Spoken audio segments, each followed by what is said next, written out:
Well, that was a very overdramatic scream. Hi there! I'm the Deku Tree Sprout! Because you and Saria broke the curse on the Forest Temple, I can grow and flourish! Thanks a lot! Hey, have you seen your old friends? None of them recognized you with your grown-up body, did they? That's because the Kokiri never grow up. Even after 7 years, they're still kids!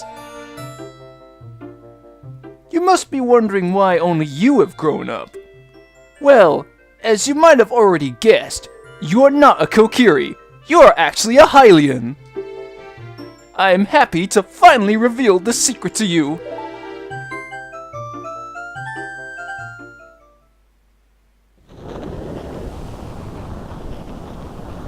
Some time ago, before the King of Hyrule unified this country, there was a fierce war in our world.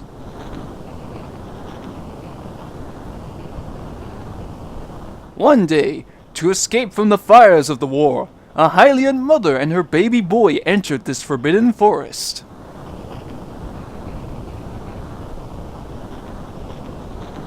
The mother was gravely injured. Her only choice was to entrust the child to the Deku Tree, the guardian spirit of the forest.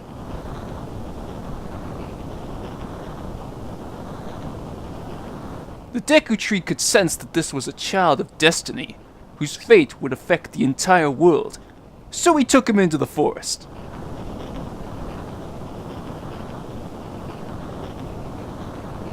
After the mother passed away, the baby was raised as a Kokiri, and now, finally, the day of destiny has come.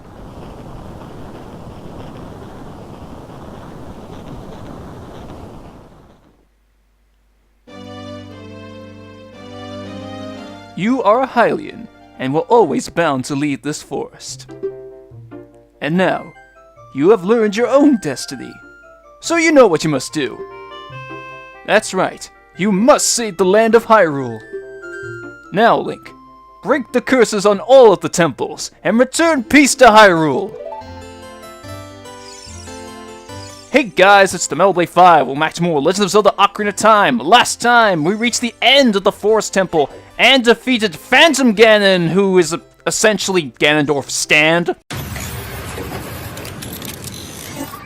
And we awakened Saria as the Forest Sage, and the Deku Tree Sprout can somehow grow even though the old Deku Tree's body is blocking the way of the sunlight, and he was very happy to reveal that I am an orphan.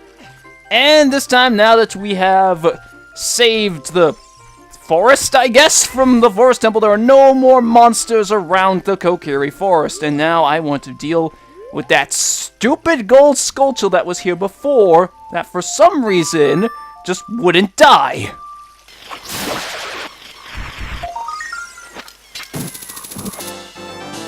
There, he's finally dead. Now, I want to actually go back to the Forest Temple to take care of that other gold sculpture that seemed to elude me in the hub room. I had to look this up because I just wasn't sure. It was actually on the wall right over here the entire time, and I'm not going to be able to hit that because this damn post is in the way, aren't I? Oh, no, I can.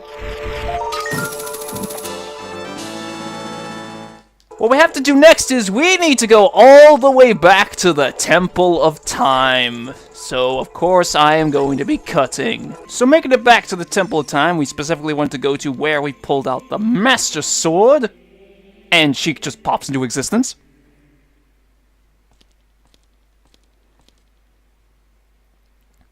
You destroyed the wicked creatures that haunted the temple and awakened the sage. But there are still other sages who need your help. In order to awaken all the other sages, you must become even more powerful. You must travel over mountains, underwater, and even through time. If you want to return to your original time, return the Master Sword to the pedestal of time. By doing this, you will travel back in time 7 years.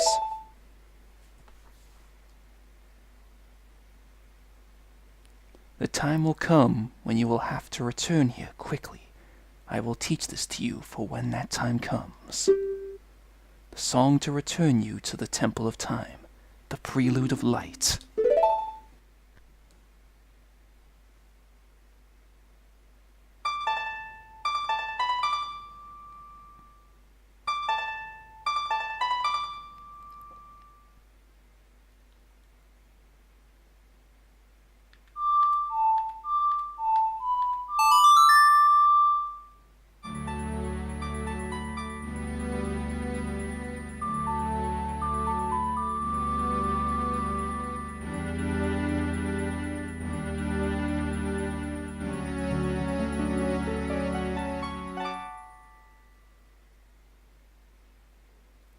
You have learned the Prelude of Light. It would have been very nice to have this sooner instead of me having to travel all the way from the Forest Temple back to here. As long as you hold the Ocarina of Time and the Master Sword, you hold time itself in your hands. Link, we shall meet again.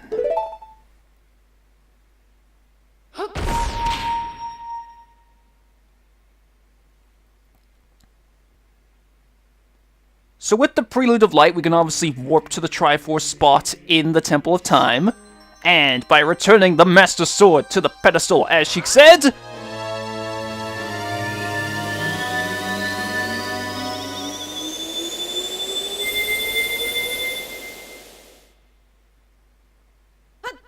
we can return to being a child.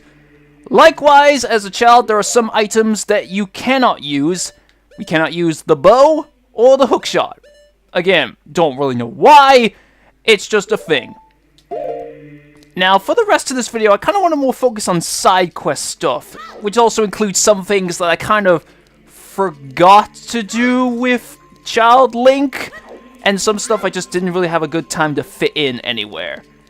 And also, I should mention the fact that the whole warping to the Temple of Time thing, that actually references something that was in kind of early development of this game. In some very, pre-release stuff, you can find out that the Temple of Time was actually originally supposed to be a full-on dungeon, but it was scrapped, probably to save time. So as such, they just had to kind of compromise it. I know there's even, a screenshot of something where you get, the Triforce in there, which I think you can hack back into the game, but it just causes the game to crash. But anyway, they caused the whole Temple of Time be an actual dungeon thing. They brought that back for Twilight Princess.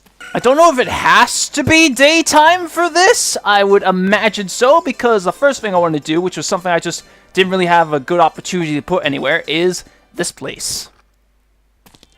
And the dog followed me in here.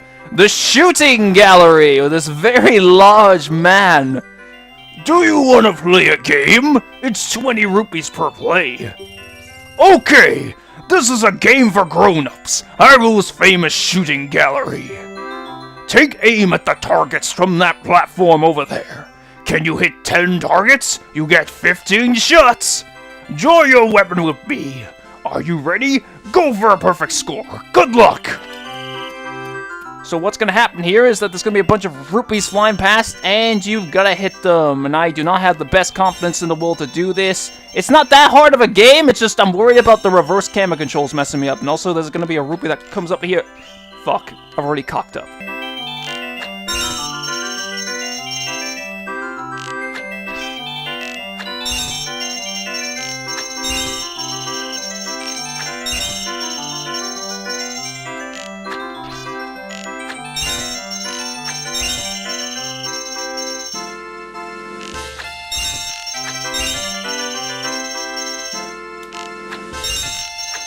There! Did it on the second try! Wonderful! Bravo! Perfect! Here's a fantastic present! Your Deku Seed bullet pack has become bigger! Now you can carry more bullets. This bag can hold 50 bullets! This is the second and last upgrade to the Deku Seed bag. The second thing I want to do as a bit of a dumb story behind it. This was something I forgot to do in an earlier episode, and I kind of wanted to do it sooner, but some stupid circumstances caused me to get it in the way, I guess. Remember when we met the Great Fairy and she said that there was a one Hyrule Castle? Yeah, I meant to do that sooner, I just forgot. And then I thought, you know what, I could probably do it before going to the adult Link part by just doing some editing tricks, because I didn't want to mess with like the whole tension that the Ganondorf scene caused by just going to the Great Fairy. But then I realized, oh wait, you have to play Zelda's Lullaby, and I already have the Ocarina of Time at that point, so that's already going to create a pretty dumb sort of leap in logic, I guess? So I was like, you know what, I'll just wait until we get back to Child Link again and do it then. Don't know why I'm suddenly switched to calling him Child Link. It's always been Young Link in Smash Brothers.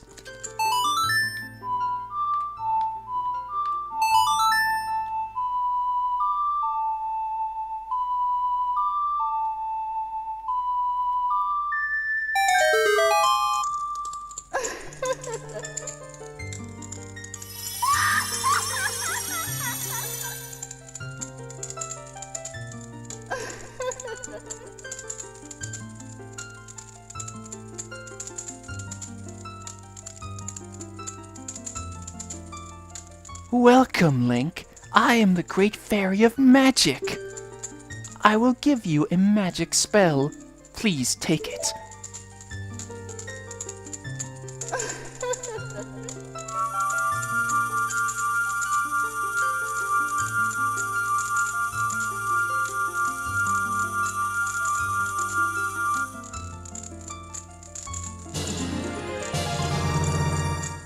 You got Din's Fire! Its fireball engulfs everything! Its attack magic you can use with C. You can use Din's Fire not only to attack, but also to burn things! Burn them all! When battle has made you weary, please come back to see me.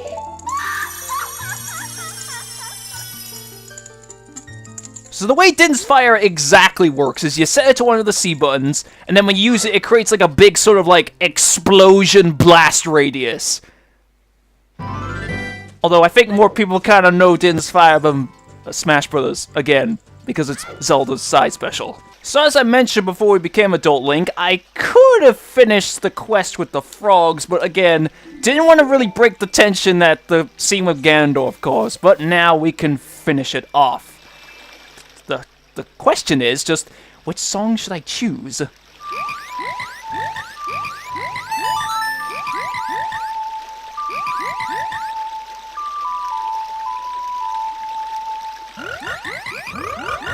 And again, they're gonna go through the exact same dialogue and give me the exact same amount of money anyway. So I thought that while I'm doing this, I could sort of mention one little thing I've always had about this game. It's not like an impression thing, it's just always some sort of weird thing that I've done with this game, is that I've always had these weird tricks to sort of remembering some of the songs. Of course, it doesn't work with every song, because in some of the songs I forgot how to play, but I generally like to sort of use like the shape, like the way the buttons appear on the thing as it appears. So for example, with the Sun song, the two notes that it starts off with are very low, and then it's high, so I always imagine that as being like the sun rising. And then, well, I already planned that the last one I'm gonna play for this is the Song of Storms, just because, you know, save the best for last! But I always kind of remembered the Song of Storms as well, because like it's a very vertical shape, which always made me think of like a tornado kind of thing. And then I always remembered Zelda's Lullaby because the C buttons create like a triangle shape, and it just the Triforce.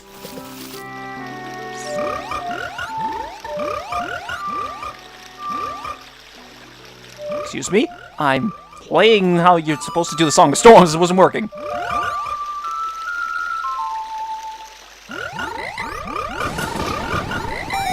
Create a thunderstorm in this place! Wow, that melody is so cool, Ribbit!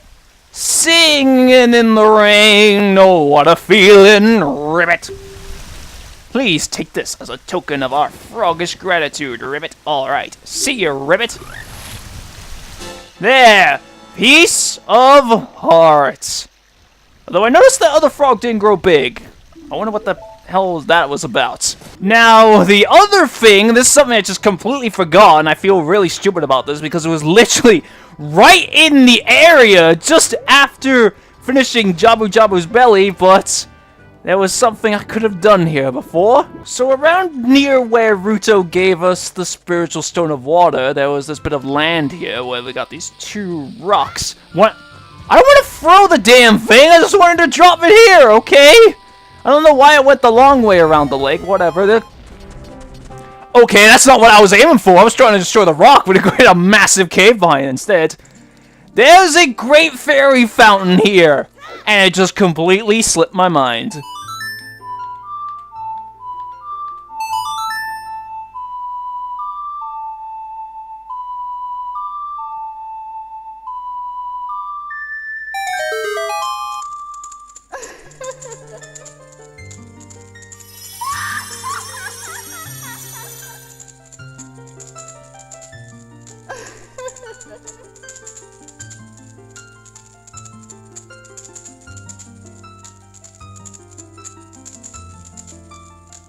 Welcome, Link. I am the Great Fairy of Magic.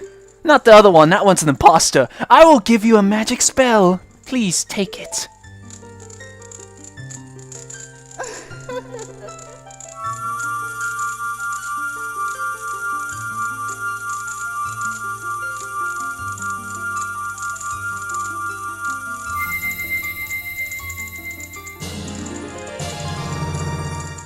You got Furore's Wind! This is warp magic you can use to see warp when you're in danger. You will teleport to the warp point. When you first use the magic, you will create a warp point. When you use the magic again, you can either dispel the warp point you created last time, or warp to that point. Remember, you can use Furore's Wind only in dungeons that have a dungeon map hidden inside, okay? When battle has made you weary, please come back to see me. So yeah, the game pretty much just explained how Furore's Wind works in its entirety there. The only thing I really needed to say is that would have actually been a bit helpful for the Forest Temple, but it's not a big deal, though I probably will get a bit of use of it in later points. And obviously, since I just mentioned it with Din's Fire, this is another one of Zelda's moves in Smash Bros. It's her up special. So after buying 2 more magic beans, the last thing I want to show off in this video is a bit of an... Wrong C button, that was actually my fault. It's a bit of an Easter egg. If you play the Song of Storms next to any magic bean sprouts,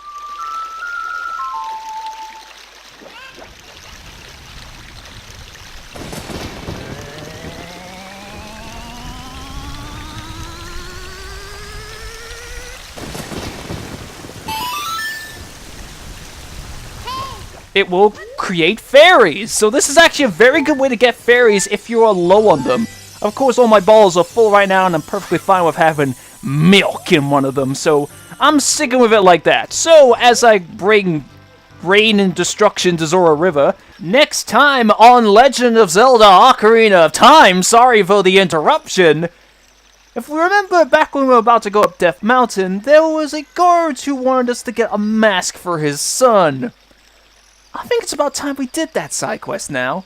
So take care, and I'll see you guys next time.